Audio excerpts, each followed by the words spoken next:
വിശക്കുന്നുണ്ടോ? എപ്പെങ്കിലും നിങ്ങൾക്ക് വിശപ്പുണ്ടായിന?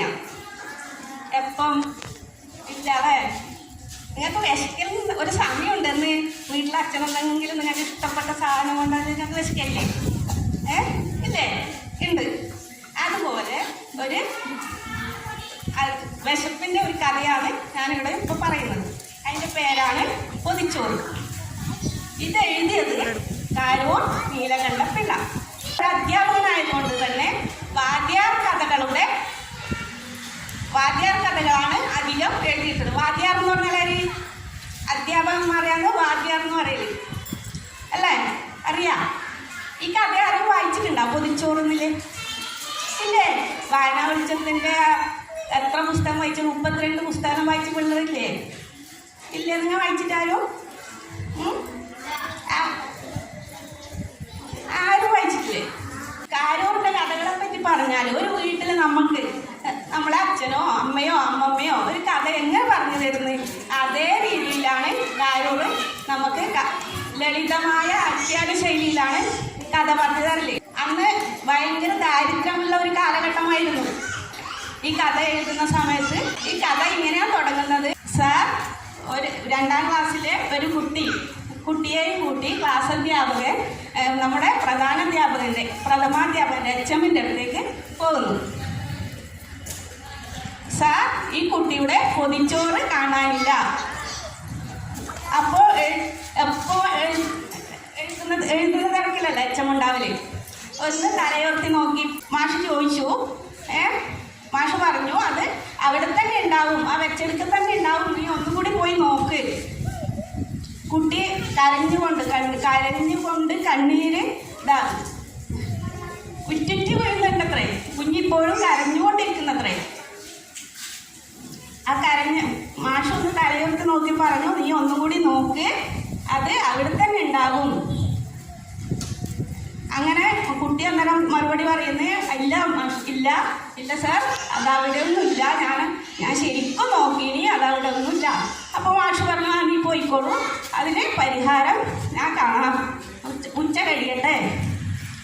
അപ്പോൾ കുട്ടിയെ എന്നൊക്കെ നീ വീട്ടിലേക്ക് പോയിക്കോളൂ, പുസ്തകം എടുത്ത് വീട്ടിൽ പോയിക്കോളൂ എന്ന് പറഞ്ഞു. അങ്ങനെ കുട്ടി പറയുന്നത്, ഞാൻ ഇപ്പോൾ പോകുന്നില്ല, ഞാൻ ക്ലാസ്സിലിരിക്കുന്നത്. അങ്ങനെ കുഞ്ഞ് ക്ലാസ്സിലേക്ക് പോകുന്നു. ക്ലാസ് അധ്യാപകൻ പ്രഥമാധ്യാപകനോട് പറയുന്നു, ഇത് വലിയ കുറച്ചിലായിപ്പോയി, ഒരു കളവ് കളിക്കാൻ വലിയ കുറച്ചിലല്ലേ സ്കൂളിൽ അല്ലേ? വലിയ കുറച്ചിലായിപ്പോയി എന്ന് പറയുന്നു. അതിന് പരിഹാരം ഞാൻ കാണാമെന്ന് പറയുന്നു. അങ്ങനെ ഉച്ചനേരം കഴിഞ്ഞു. എല്ലാവരും നിങ്ങൾക്കൊരു കിട്ടിയാലും ഞാൻ അങ്ങോട്ടും തമ്മിൽ പറയില്ലേ? ഇല്ലേ?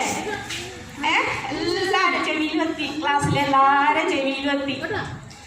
എല്ലാവരും തമ്മിൽ പറഞ്ഞു, നീയാ ചോറെടുത്തിനിന്ന് എല്ലാവരും പറഞ്ഞു. അങ്ങനെ തമ്മിൽ പറഞ്ഞു. അവസാനം മാഷ് പറഞ്ഞു, ഇത് കണ്ടുപിടിക്കാൻ വേണ്ടി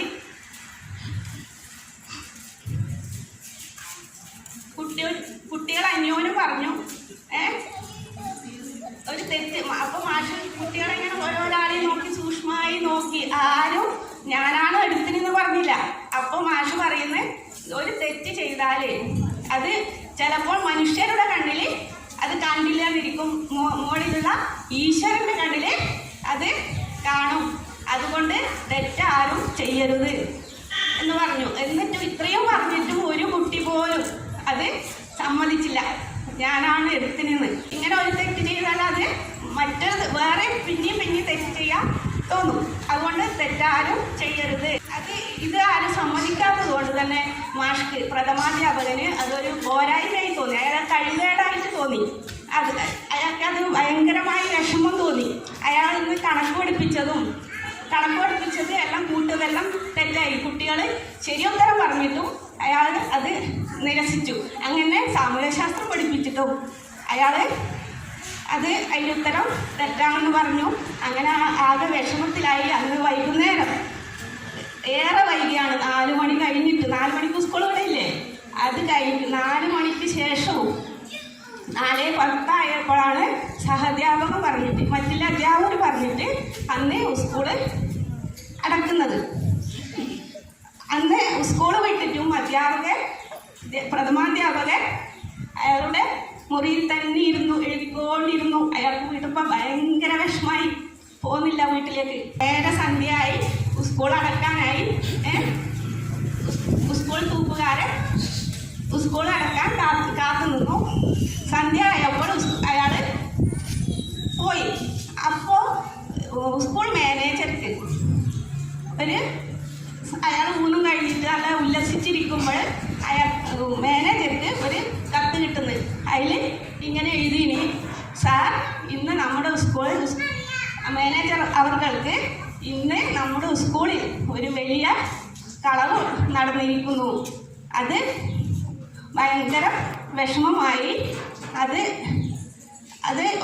എൻ്റെ ഒരു പോരായ്മയായി ഞാൻ കാണുന്നു. അത് ചിലപ്പോൾ ഒരു കുട്ടി വിശന്നിട്ട് ആയിരിക്കാം, അല്ലെങ്കിൽ അത് ആകെ ഒരു ചെറിയ കുട്ടിയുടെ ചോറാണ് എടുക്കുന്നത്, ഒരു 2ാം ക്ലാസ്സുകാരൻ്റെ ചോറാണ് എടുക്കുന്നത് അല്ലേ? അതിലാകെ എത്ര പൊടി ഉണ്ടാവില്ലേ? 1, 2 അല്ലെങ്കിൽ 3, 4 പിടി ചോറ്, ഉരുള്ള ചോറേ ഉണ്ടാവൂലൂ. ആ ചോറാണ് ആരെടുക്കുന്നത്? ആരെടുക്കുന്നത് നിങ്ങൾക്ക് മനസ്സിലായില്ല അല്ലേ? ആ ചോറ് ആണ് അവിടെ നിന്ന് നഷ്ടപ്പെട്ടത് അല്ലേ? ആ സ്കൂളിൽ നിന്ന് ഒരു മുട്ടായിയോ ഒരു പെൻസിലോ ഒരു പുസ്തകമോ എന്തെങ്കിലും എടുത്തിട്ടുണ്ടെങ്കിൽ ചോറ് കട്ടണി എന്ന് പറയുമ്പോൾ അത് വലിയൊരു നാണക്കേടായിട്ട് തന്നെയാണ് മാഷ്ക്ക് തോന്നിയത്. അത് ഒരു വിശക്കുന്ന കുട്ടിയാണ് എടുത്തതെന്ന് ഞാൻ പറയുന്നത്.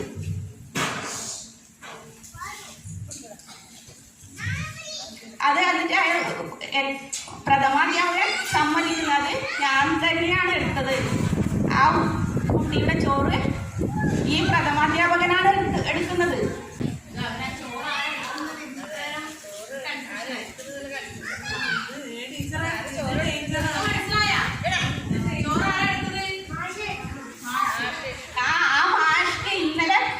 ഇന്നലെ രാവിലെ കുടിച്ച ഒരു കഞ്ഞി മാത്രമേ ഉള്ളൂ. ഇന്ന് 28 മണിക്കൂറായി ആ മാഷ് ഒരു ഭക്ഷണവും പോലും കഴിക്കാതെ ക്ലാസ് എടുത്തുകൊണ്ടിരിക്കുന്നു.